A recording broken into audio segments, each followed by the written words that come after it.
La promotion du tourisme et du nautisme durable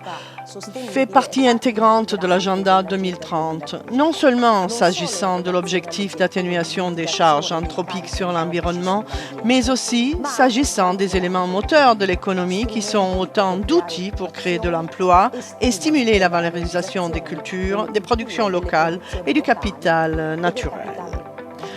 L'intensité touristique et l'impact du nautisme sur la communauté des résidents et l'environnement demandent un fort raccordement entre les politiques territoriales du développement du tourisme et du nautisme et les politiques de sauvegarde et de valorisation du capital naturel et culturel.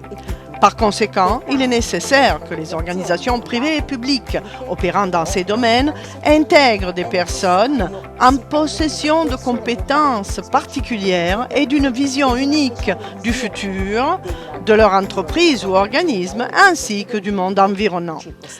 Il existe aujourd'hui une conscience écologique capable d'engendrer une nouvelle demande de services territoriaux qui peuvent être fournis sans nuire à l'environnement ou même en améliorant l'environnement. Une demande à laquelle les chefs d'entreprise sont appelés à répondre et pour laquelle les institutions publiques jouent un rôle capital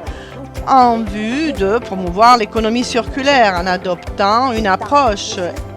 écologique dans la production des biens et dans l'offre de services. En effet, le paradigme de l'économie circulaire produit des retombées positives dont nous pouvons tous bénéficier en termes économiques, environnementaux et sociaux.